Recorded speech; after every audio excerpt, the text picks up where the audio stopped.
EA just sold its soul for $55 billion and loaded the company with $20 billion of debt. They're already talking about AI and cutting costs to pay it back, the next Dragon Age, the next Mass Effects, big single player experiences with long timelines and no microtransactions. Chances are they won't even get greenlit or make it out of post-production. So who bought EA, what $20 billion of debt does to a publisher, and what to expect for the games you actually want to play once they start paying that bill. This is everything you need to know about arguably the worst deal in gaming history. So who are the buyers? Saudi Arabia's public investment fund, the Saudi government's wealth fund, along with private equity firm Silver Lake and Affinity Partners, Jared Kushner's investment fund. An all-cash deal. EA goes private sometime in late 2026 with the same CEO but new corporate overlords. Here's the bit that matters the most. That $20 billion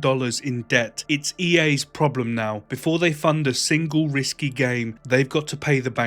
And surprising nobody, they're already talking about cutting their costs and replacing people with AI to make those payments work. So here's how it all works. They borrowed $20 billion to buy EA, paid the rest in cash. That debt now sits on EA's balance sheet and now EA has to pay it back. That's what's called a leveraged buyout. Now the interest alone on that debt is between 1.2 and 2 billion per year. Mass Effect Andromeda cost 100 million to make. That interest payment is roughly 12 to 20 Mass Effect Andromedas every year in interest. Money that goes straight to the banks, not to games. So what does the EA leadership do under that kind of pressure? They chase guaranteed cash. Ultimate Team packs, battle passes, annual sports releases, and cut everything that's expensive but doesn't print money immediately. Big single player RPGs, polish time, QA budgets, studios, people.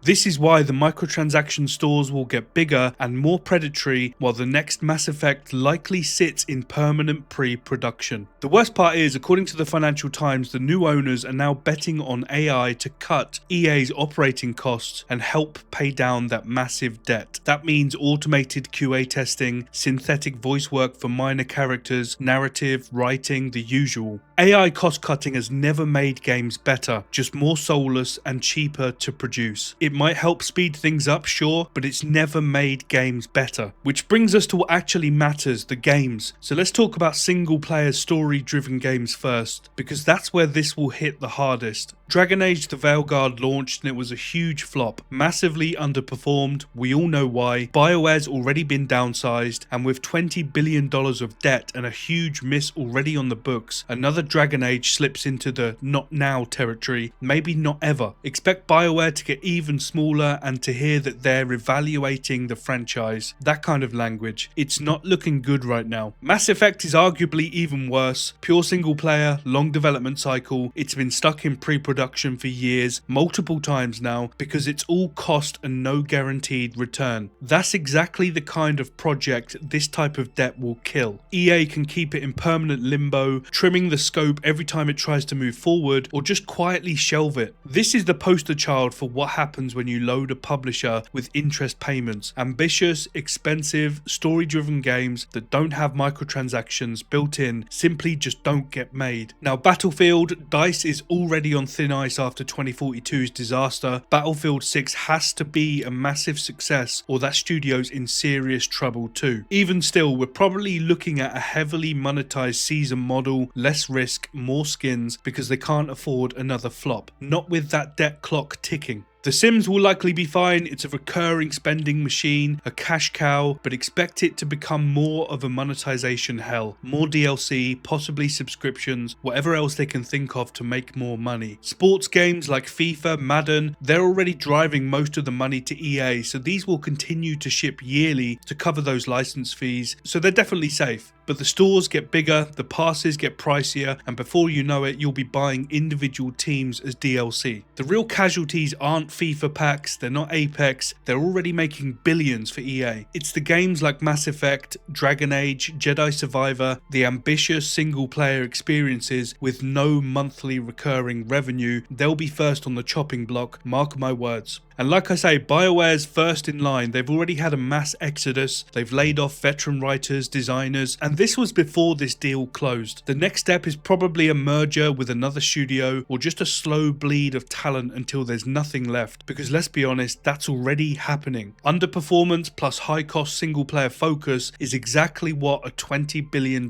debt hates. And DICE is of course in the same boat. Battlefield 2042 nearly killed them. If Battlefield 6 stumbles or somehow underperforms, expect them to get folded into support roles or merged into something like Respawn. They won't get a third chance. And Respawn themselves and Maxis, they'll survive. Apex prints money, The Sims prints money, but don't expect anything new from them. Existing IP only, safer scopes, tighter budgets. The days of EA greenlighting a new Titanfall or a risky Sims experiment are over, at least for now. The sad part is debt doesn't cancel studios loudly, it starves them quietly. You'll see reorganizations, focusing on core franchises, maybe a few key departures, then one day the studio's just gone. And if you think I'm being dramatic, we've seen this exact playbook destroy studios and brands already. Start with the Embracer Group. In 2022, Saudi Arabia's public investment fund, the same one that just bought EA, invested $1 billion into Embracer. Then in 2023, they had a $2 billion deal on the table. 7 months of negotiation, all documents finalized, ready to close. The Saudis then walked away at the last minute, no explanation. Embracer collapsed. Over the next year, thousands of jobs were gone, more than half of their workforce, 44 studios closed, 80 games reportedly cancelled. Volition, the Saints Row studio, 30 years old, was shut down. Free Radical Design, working on Time Splitters, was gone. Deus Ex reboot, cancelled. That's what happens when a Saudi-backed fund pulls out. Now imagine what happens when they're actually in charge and the debt payments start coming due. And then of course there's Microsoft. They went on an acquisition spree, bought Bethesda, bought Activision Blizzard for $70 billion. Then the layoffs started. Nearly 2,000 people cut in January 2024. By May they'd shut down Arcane Austin and Tango Gameworks. After Tango had just released Hi-Fi Rush, one of the best reviewed Xbox exclusives in years, it didn't matter, they were closed anyway. More cuts happened in September, more in 2025. They bought studios simply to shut them down. That's the playbook, now watch it happen at EA. It's not dramatic, it's just what happens when you strap $20 billion of debt onto a game publisher. Quick wins aren't the strategy, they're literally life or death. So that's the deal. A $55 billion sale, $20 billion in debt, the next Mass Effect, the next Dragon Age. Chances are we won't see them anytime soon, but what you will definitely get, higher prices, smaller games, denser stores, and studios quietly disappearing. You'll pay more for the same or less. That's what $20 billion of debt does to a publisher. Thanks so much for watching. If you enjoyed the video, please make sure to like, comment and subscribe and click that hype button. It all helps the channel out so much more than you realize. Thanks again. I'll see you in the next one.